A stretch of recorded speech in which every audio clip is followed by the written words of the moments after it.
जय हिंद साथियों, स्वागत है आपका एरोमेटिक क्लासेस के उस ऑनलाइन प्लेटफॉर्म पर।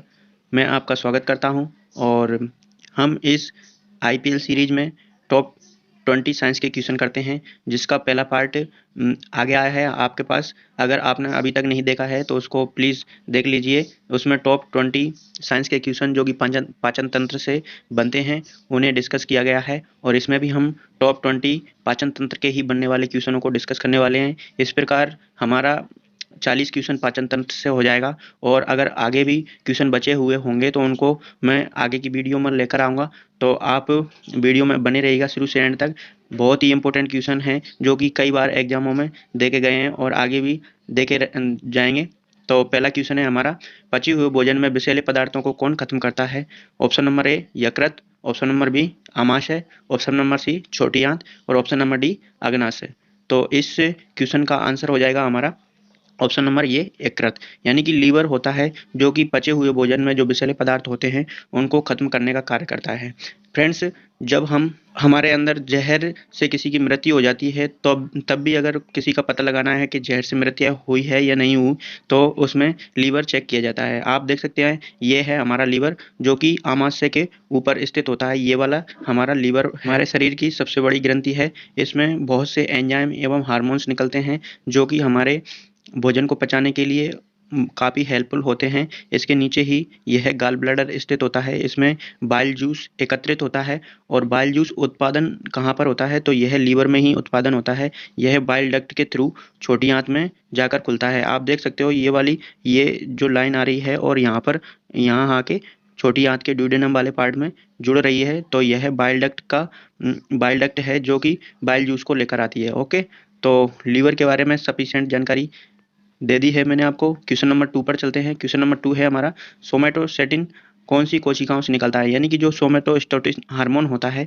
वह कौन सी कोशिकाओं से निकलता है? हमारे आमाशय में निकलता है यह। तो यह ए नंबर अल्फा कोशिकाओं से निकलता है, बी नंबर बीटा कोशिकाओं से निकलता है, सी नंबर डेल्टा कोशिकाओं से निकलता है, या उपरोक्त सभी। तो सोमैटोस्टेटिन हार्मोन है जो कि हमारा डेल्टा कोशिकाओं से निकलने का कार्य करता है। यह डेल्टा कोशिकाओं से निकलता है। जैसे कि एल्फा कोशिका आया है इसमें ऑप्शन नंबर ए, तो यहाँ से एल्फा कोशिकाओं से ग्लूकागोन हार्मोन निकलता है। और बीटा कोशिकाओं से बात करें फ्रेंड्स, तो बीटा कोशिकाओं से हमारा इंसुलिन हार्मोन निकलने का कार्य करता है, जिसकी कमी से मनुष्य में डायबिटीज रोग हो जाता है जो कि मधुमेह कहलाता है। ओके, तो बीटा बीटा कोशिकाएं इंपॉर्टेंट हैं जहां से इंसुलिन का स्त्रवण होता है, जिसका इंसुलिन अगर जिस भी व्यक्ति में कम हो जाता है तो उसे डायबिटीज रोग हो जाता है। ओके फ्रेंड्स, तो इस क्वेश्चन का आंसर हो जाएगा हमारा सी ऑप्शन, डेल्टा कोशिकाओं से सोमैटोस्टेटिन हार्मोन निकलता है। ओके, क्वेश्चन नंबर 3 कर लेते हैं। क्वेश्चन नंबर 3 है हमारा, पाचन क्रिया में प्रोटीन निम्नलिखित में से किस पदार्थ में बदलता है? ऑप्शन नंबर ए है वसा, option number B glucose, option number C amino acid, option number D शर्करा। तो इस क्वेश्चन का आंसर हो जाएगा हमारा ऑप्शन नंबर सी अमीनो अम्ल। यानी कि पूछ रखा है प्रोटीन किस पदार्थ में बदलता है, यानी कि प्रोटीन जब हम बाहर से लेते हैं तो उसका पाचन होता है पेट के अंदर, हाँ, यानी कि आमाशय के अंदर, जो कि प्रोटीन पेप्टोन्स में टूटता है और फिर पेप्टाइड्स में टूटता है, फिर पेप्टाइड्स अमीनो अम्ल में टूटते हैं। यानी कि प्रोटीन की सबसे छोटी इकाई अमीनो अम्ल होती है। अमीनो अम्ल इसका आंसर हो जाएगा जो कि हमारा ऑप्शन नंबर सी है। ओके फ्रेंड्स, क्वेश्चन नंबर 4 कर लेते हैं। क्वेश्चन नंबर 4 है, किसे ट्रैफिक पुलिसमैन के नाम से जाना जाता है? ऑप्शन नंबर ए है gullet, option number B glottis, option number C है एपीग्लोटस, और ऑप्शन नंबर डी है इसमें से कोई नहीं। तो आप देख सकते हो फ्रेंड्स, ट्रैफिक पुलिसमैन के बारे में पूछा है, तो कि हाँ हमारे आहार नाल में जो भी ट्रैफिक पुलिसमैन है उसके बारे में पूछा है, तो ऑप्शन नंबर सी राइट हो जाएगा, एपीग्लोटस। ओके फ्रेंड्स, एपीग्लोटस ही ट्रैफिक पुलिसमैन कहलाता है। कि अब ये ट्रैफिक पुलिसमैन क्यों कहलाता है इसके बारे में आपको डाउट होगा, तो मैं बता देता हूँ आपको फ्रेंड्स एपीग्लोटस क्या है। तो थोड़ा सा इस चित्र में आप ध्यान से देखिए। ये जो आकृति दिख रही है हमारा मुंह है, यहाँ से हम भोजन ग्रहण करते हैं, और जैसा कि इस चित्र में बता रखा है ये यहाँ से वो भोजन हमने ग्रहण किया, ये भोजन का घास है जो कि यहाँ से हमारी नाक के द्वारा सांस लेते हैं, तो यहाँ से इधर से ऐसे सांस जाती है, और ये रास्ता श्वास नली का है। और बात करें फ्रेंड्स, ये रास्ता भोजन वाला है। ये अभी जो सांस लेते वक्त बंद हो गया, ये रास्ता भोजन वाला है। जब भोजन आएगा तो हमें सांस आना बंद हो जाती है। जैसे कि ये एपिग्लोटस होता है हमारा, मैं बता देता हूँ, ये वाला जो कि भोजन के द्वारा यहाँ से भोजन आएगा तो ये फाटक बंद हो जाएगा। ये वाला रास्ता है जो कि बंद हो जाएगा। और फिर हमारा भोजन एलिमेंट्री कैनाल में होते हुए आमाशय में चला जाएगा। तो यहाँ पर जो ट्रैफिक पुलिसमैन का कार्य करता है ये है एपिग्लोटस। ओके फ्रेंड्स, तो आपको समझ में आ गया होगा शायद। चलते हैं नेक्स्ट क्वेश्चन पर। नेक्स्ट क्वेश्चन है हमारा क्वेश्चन नंबर 5। अधिकतम पोषक तत्व रक्त में कहाँ अवशोषित होते हैं? तो अधिकतम पोषक तत्व रक्त में यानी कि ब्लड में कहाँ अवशोषित होते हैं फ्रेंड्स? तो आपको पता ही होगा, सबसे ज़्यादा पाचन का कार्य हमारे शरीर में छोटी आंत करती है। तो इसका ऑप्शन नंबर सी राइट हो जाएगा। छोटी आंत में अधिकतम पाचन होता है। ओके, और अधिकतम अवशोषण भी होता है छोटी आंत में। जैसा कि आप देख रहे हो स्मॉल इंटेस्टाइन यानी कि सबसे, नाम तो छोटी आंत है इसका, लेकिन यह लंबाई में सबसे बड़ी होती है और बड़ी आंत छोटी होती है। ओके, इसमें 3 पार्ट होते हैं। पहला पार्ट है इसमें ड्यूडेनम, दूसरा पार्ट है जेजुनम और तीसरा पार्ट है इलियम। ओके फ्रेंड्स, तो इन तीनों पार्ट का नाम याद रखना है। एग्जाम में कई बार क्वेश्चन बन जाता है ड्यूडेनम किसका पार्ट है, जेजुनम किसका पार्ट है, इलियम किस अंग का पार्ट है। तो आपको याद रखना है ये तीनों छोटी आंत के पार्ट हैं। ओके, अगला क्वेश्चन कर लेते हैं। Question number 6। निम्न में से कौन सा कथन असत्य है? असत्य कथन का पहचान करना है हमें। तो ऑप्शन नंबर ए है रदनक यानी कि कैनाइन वाले दांतों की संख्या कुल 4 होती है। ओके, सही है ये वाला। ओके, और ऑप्शन नंबर बी है स्थायी दांतों की संख्या 32 होती है। ओके, ये भी सही है। ऑप्शन नंबर सी है अकल का दांत यानी कि अकल डाल होती है, विजडम टीथ होता है, जो कि अग्रचवर्णक का तीसरा दांत होता है। अग्रचवर्णक का तीसरा दांत होता है, इसको देखते हैं अभी। और डी ऑप्शन है बच्चों में चवर्णक दांत नहीं होते हैं। तो बच्चों में चवर्णक दांत नहीं होते हैं, ऐसा तो नहीं है, बच्चों में चवर्णक दांत होते हैं। और हमारा इस क्वेश्चन का ऑप्शन नंबर सी राइट हो जाएगा। यानी कि जो अकल का दांत होता है, जो कि बाद में युवा वयस्क अवस्था में आता है, वह चवर्णक का पार्ट होता है, यानी कि मोलर वाले दांत में काउंट होता है। और अग्रचर्मणक बच्चों में नहीं होते हैं, यह वयस्क होने पर ही मनुष्य के अंदर आते हैं। अग्रचर्मणक यानी प्रीमोलर होता है। ओके, तो आपको ध्यान रखना है सी ऑप्शन हमारे क्वेश्चन का राइट हो जाएगा। असत्य वाला कथन पूछा था। और आप देख सकते हैं दांत की संरचना यहाँ पर, ये इसमें दांत में ऊपर का जो चमकीला भाग होता है मानव शरीर की सब, ये एनिमल कठोर पदार्थ होता है और इसके दांत की संरचना में सबसे ऊपरी पार्ट होता है। उसके बाद होता है डेंटाइन। ओके, और डेंटाइन के बाद पल्म कैविटी होती है, जो कि हमारा मांस वाला पार्ट होता है, जिसमें ब्लड का भी सर्कुलेशन होता रहता है। ओके, अगर दांत हमारा सड़ जाता है या फिर इसमें कीड़े लग जाते हैं, अगर उसका घाव यहाँ तक पल्म कैविटी तक पहुँच जाता है तो बहुत तेज़ दर्द होने लग जाता है, फिर डॉक्टर के पास जाना पड़ता है। इसका फ्रेंड्स, इसके बारे में, दांत के बारे में मैं आपको थोड़ी नॉलेज दे देता हूँ। जैसे कि आपको बाहर से दांत दिखाई देता है, वो संपूर्ण दांत का 1/3 ही दिखाई देता है, बाकी का 2/3 हमारे मसूड़ों में धसा हुआ रहता है, जो कि अंदर तक धसा हुआ रहता है। आप देख सकते हो इसको।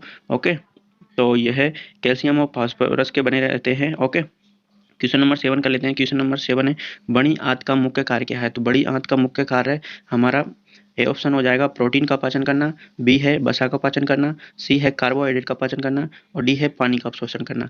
तो चारों ऑप्शन के बारे में समझा देता हूँ फ्रेंड्स मैं एक बार आपको।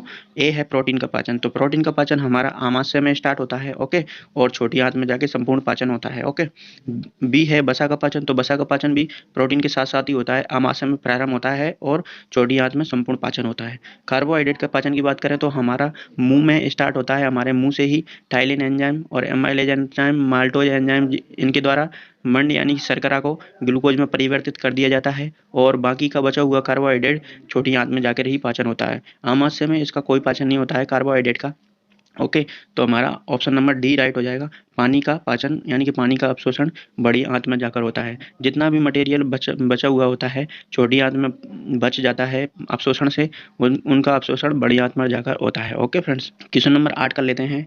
हाथी का कौन सा दांत बाहर निकला हुआ होता है? तो हाथी का कौन सा दांत बाहर निकला हुआ होता है? आपने देखा होगा फ्रेंड्स, हाथी के 2 दांत बाहर को निकले हुए होते हैं, वो उनका नाम क्या है? कौन से दांत निकले हुए होते हैं? तो ए है हमारा चवर्णक यानी कि मोलर, बी है हमारा अग्रचवर्णक यानी कि प्रीमोलर, सी है हमारा रदनक यानी कि कैनाइन और डी है हमारा कृतंक यानी कि इंसाइजर।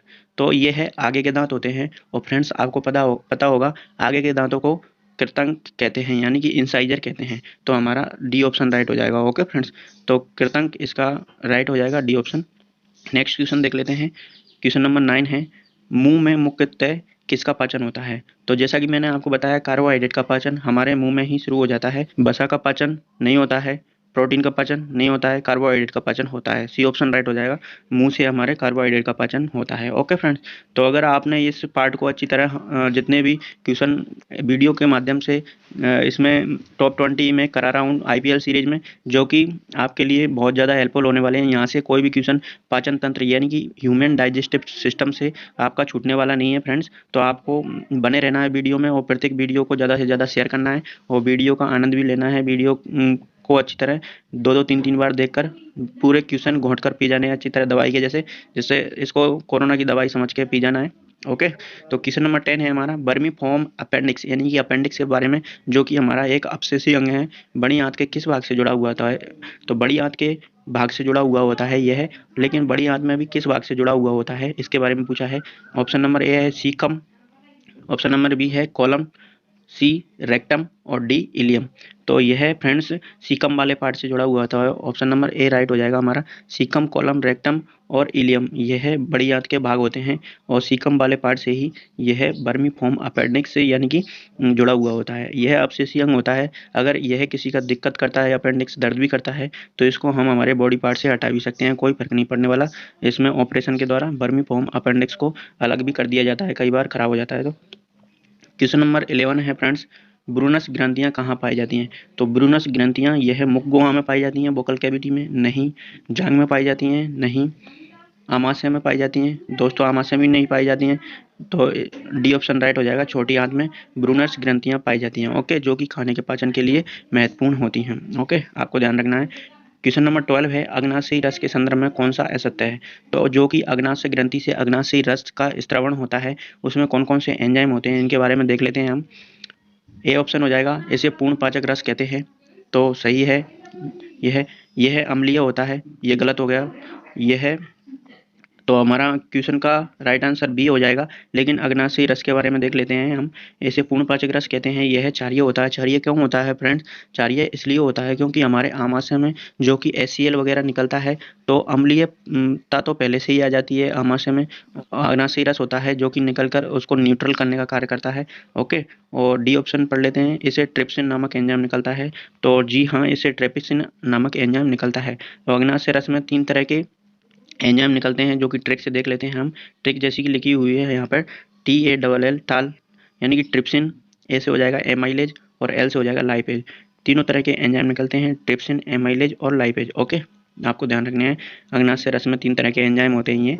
ओके, क्वेश्चन नंबर 13 देख लेते हैं, इनमें से कौन सा भाग मनुष्य की आहार नाल का नहीं है?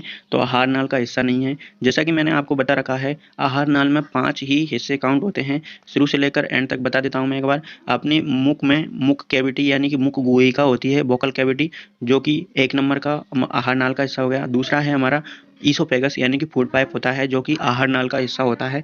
तीसरा है हमारा आमाशय, जो कि हमारा स्टोमक होता है, वो भी हमारे आहार नाल का हिस्सा होता है। उसके अलावा हमारे छोटी आंत और बड़ी आंत दोनों ही आहार नाल में काउंट होते हैं। तो इसमें देख लेते हैं, ऑप्शन नंबर ए ग्रासनली यानी कि ईसोफेगस, ऑप्शन नंबर बी है आमाशय यानी कि स्टोमक, ऑप्शन नंबर सी है छोटी आंत और ऑप्शन नंबर डी है किडनी, यानी कि आहार नाल का हिस्सा नहीं है पूछा है। तो फ्रेंड्स हमारा डी ऑप्शन राइट हो जाएगा इसका, डी यानी कि किडनी हमारा आहार नाल का हिस्सा नहीं है। यह एक उत्सर्जी अंग है जो कि हमारे ब्लड को छानने का कार्य करता है, यानी कि ब्लड को छानने का कार्य करता है। हमारे शरीर में किडनी की संख्या 2 होती है। ओके, तो चलते हैं नेक्स्ट क्वेश्चन पर। नेक्स्ट क्वेश्चन है हमारा क्वेश्चन नंबर 14, जंतु स्टार्च के नाम से किसे जाना जाता है? यानी कि एनिमल स्टार्च के नाम से किसे जाना जाता है? ऑप्शन नंबर ए है सुक्रोज, ऑप्शन नंबर बी है लैक्टोज, ऑप्शन नंबर सी है ग्लूकोज, ऑप्शन नंबर डी है ग्लाइकोजन।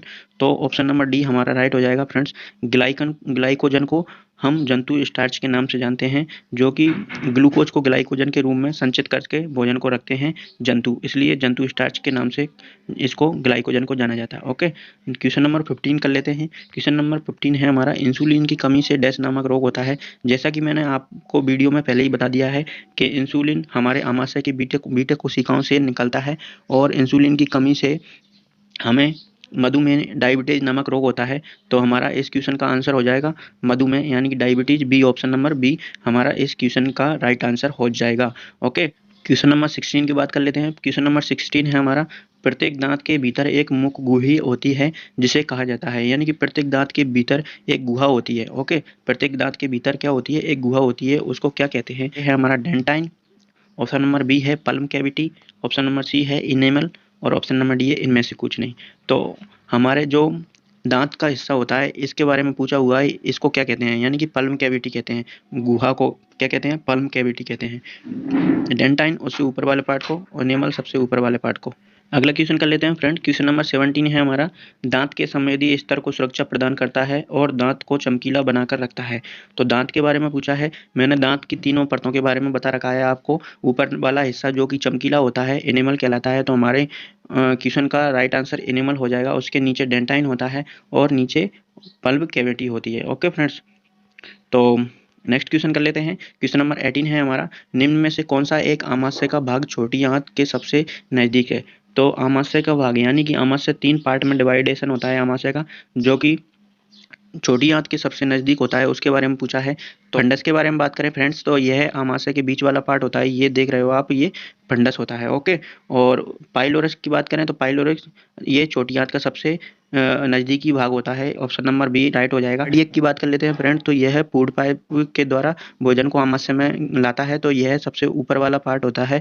सबसे आगे वाला पार्ट कार्डियक होता है। तो इस क्वेश्चन का राइट आंसर हमारा हो जाएगा पाइलोरिक।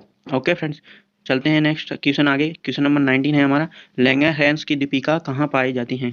तो लैंगरहैंस की दीपिका ऑप्शन नंबर ए यकृत में पाई जाती हैं, ऑप्शन नंबर बी बड़ी आंत में पाई जाती हैं, ऑप्शन नंबर सी किडनी में पाई जाती हैं, और या ऑप्शन नंबर डी अग्नाशय में पाई जाती हैं। तो लैंगरहैंस की दीपिका कहाँ पर पाई जाती हैं? तो ऑप्शन नंबर डी राइट हो जाएगा हमारा, अग्नाशय में पाई जाती हैं फ्रेंड्स। अग्नाशय के बारे में बता दिया मैंने। अग्नाशय से अग्नाशयी रस निकलता है जिसमें कि ट्रिप्सिन, एमाइलेज और लाइपेज एंजाइम निकलते हैं। ओके, लैंगरहैंस की दीपिकाएं संख्या में बहुत अधिक होती है, इनकी संख्या 20 से 40 मिलियन तक होती है हमारे शरीर में।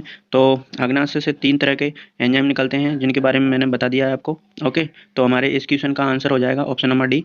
ओके, लास्ट क्वेश्चन कर लेते हैं।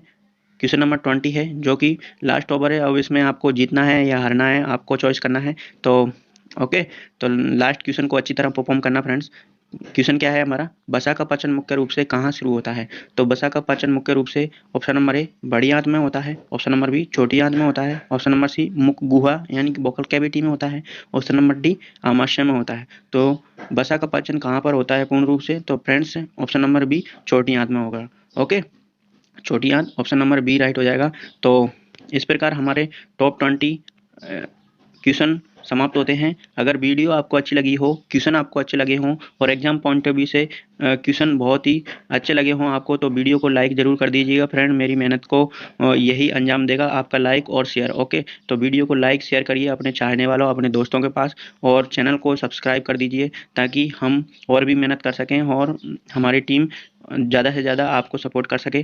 तो आपका एक लाइक हमारे लिए जड़ी बूटी साबित होता है। अभी कोरोना चल रहा है तो ऐसे बुरे वक्त में एक दूसरे का साथ देना ही हमारा कर्तव्य है। Thanks for watching. वीडियो पूरा देखने के लिए आपके लिए धन्यवाद फ्रेंड्स, और फिर मिलते हैं अगले पार्ट में। अगर जितने और भी क्वेश्चन आपके बचे हुए होंगे डाइजेस्टिव सिस्टम से, तो अगले पार्ट में उनको लेकर आऊँगा फ्रेंड्स। एरोमेटिक क्लासेस के इस प्लेटफॉर्म को आप सपोर्ट कीजिए अच्छी तरह। अगले पार्ट में मिलेंगे कल फ्रेंड्स। जय हिंद, जय भारत। ओके।